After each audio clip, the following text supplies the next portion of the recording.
What's going on, everyone? Welcome back to our show. We're going through the entire MCU in the lead up to the release of Doctor Strange in the Multiverse of Madness. Welcome back to the Rewatch. So today we are going to talk about the first film in Phase 2 of the MCU. Max, I want to hear your thoughts, everything you've got on Iron Man 3. Everything I've got, George, it's a heavy lift. I don't know if I can do that in 10 minutes. Let's go But for it. I'll, I'll Start the I'll give clock. it I'll give it a shot. Well, you know, there's I'm gonna give you a really cheap answer to keep it short, but there's some things that I liked, there's some things that I didn't like. Most of it was stuff that I didn't really like that much. But I have grown to appreciate this film more, I think, as I've sort of watched it within the whole context of the entire MCU, which is definitely a big point in its favor for me. I think I liked it when I first saw it. And then I went into this really sort of dark period against it where I really hated it. And then sort of recently, I don't know what it's been, what exactly the change was, but when I watched it this most recent time for the rewatch, I have to say I kind of enjoyed it. It's obviously not a perfect film, but it's a fun movie. And yeah. I definitely see what you're saying about each viewing providing a different experience, different taste. Because when I first watched this film, I didn't like it. I thought that, like Iron Man 2, it was a disappointing entry to his story. But I, I really started to like it more with subsequent viewings. And now I'm sort of back on the train where it's like I'm questioning whether this one's even better than Iron Man 2. Because Wow. like the way that Tony Stark's story has gone in the MCU prior to this point is becoming Iron Man, facing an Iron Man-like villain in Obadiah Stane, facing another Iron Man-like villain in Whiplash, a Tony Stark-like villain in Justin Hammer, and joining the Avengers and almost, dying by taking a nuke through a wormhole. But now you're trying to give him a new villain in Aldrich Killian. You're also trying to connect it back to like the Mandarin and the Ten Rings, which Shang-Chi gets into in Phase 4.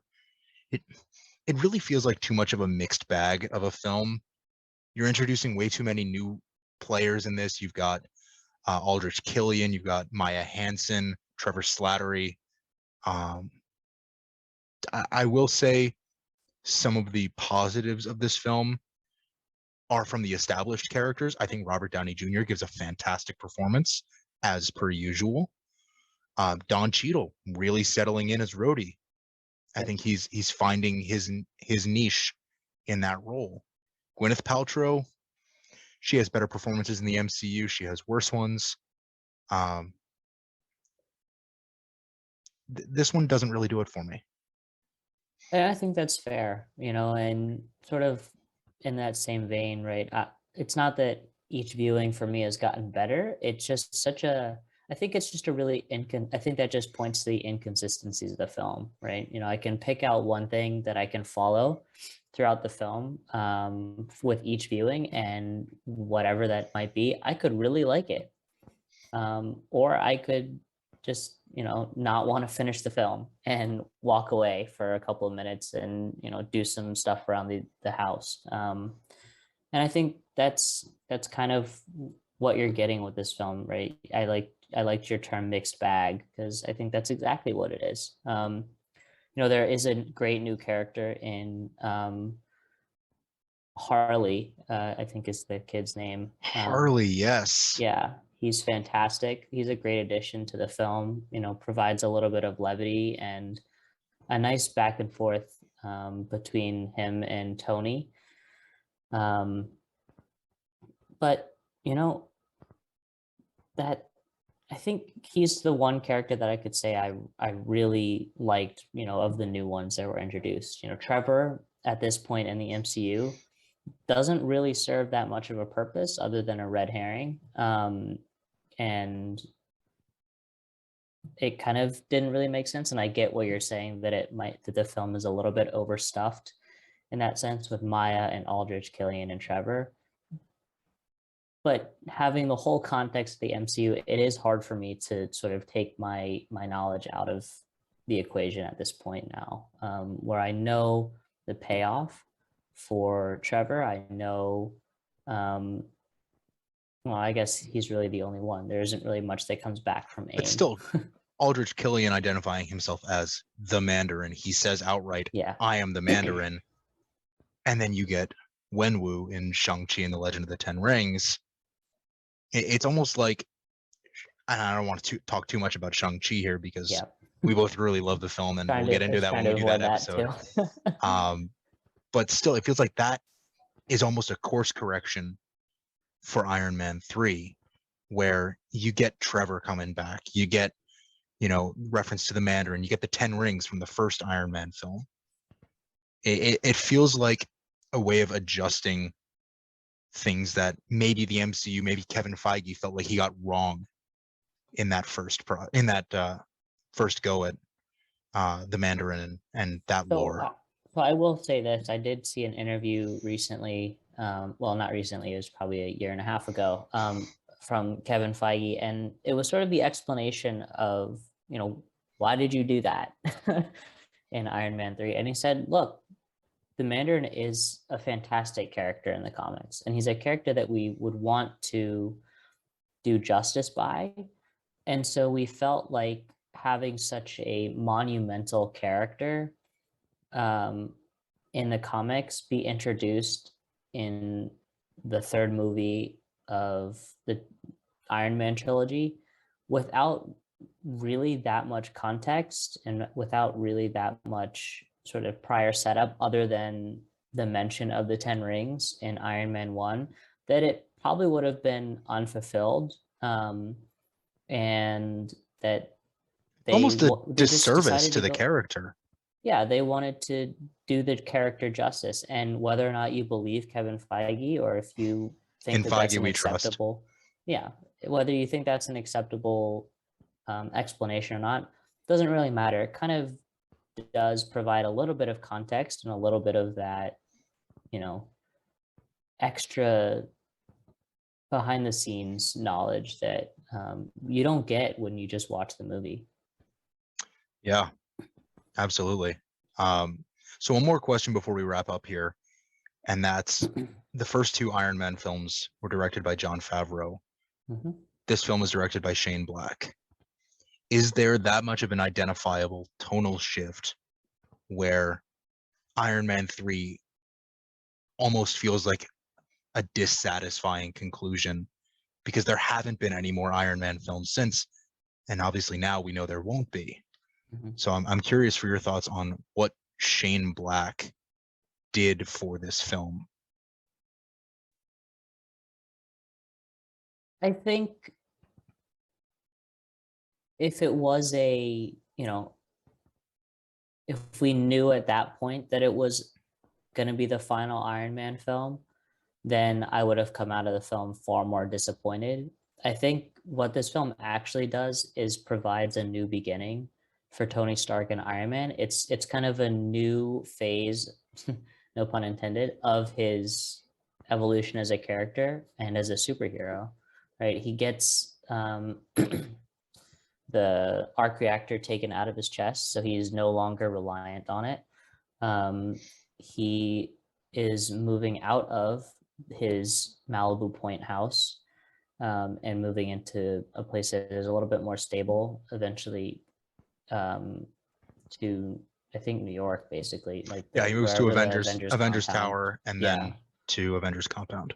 Yeah, so there's a lot of moving parts towards the end of the story of, okay, what happens next? And I think that is what is done really well towards the end, is that it doesn't feel like a final film. So there is that thinking that, oh, maybe we'll get an Iron Man 4. And also at that point, we hadn't gotten a sequel past 3 anyways. So there were really no expectations, or really there's no thinking as to, okay, why not? Because we had no idea at that point where the character arcs would be taken. Yeah, I definitely see what you're saying about this being a stepping off point for Mhm. Tony Stark and for Iron Man, because to this point, it's really been Tony Stark, Iron Man, and then the Avengers as sort of, he's also doing that, but he's really doing his own thing. Yep. And from here on out, it's really about Tony Stark as a member of the Avengers.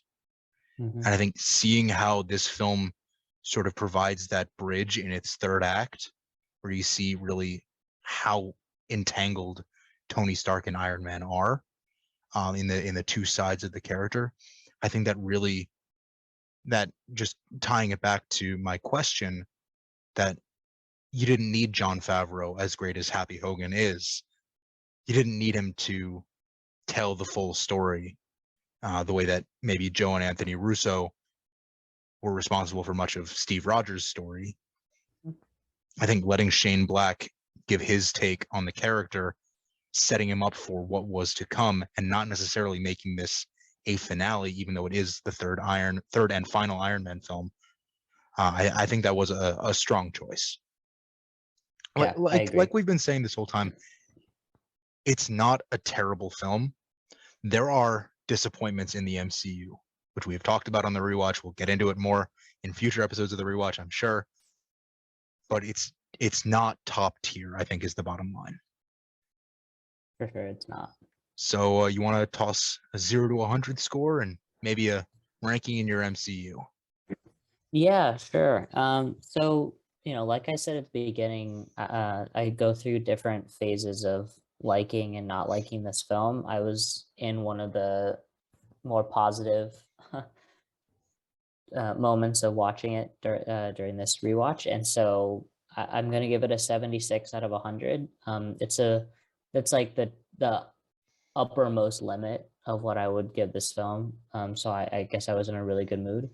I would still rank it pretty low, 24 out of 32. It's still not a great film. It will never be a great film. But lots to think about and to sort of appreciate, not even if it's because it's great, but just because it tells an interesting story.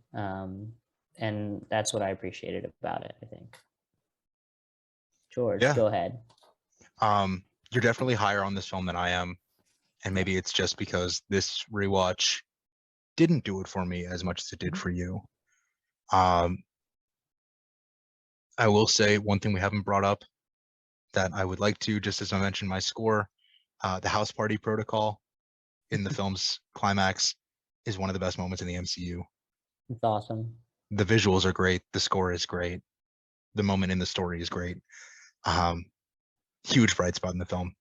And that moment elevates, here's my connection to my score. It elevates my score to a 65 out of 100.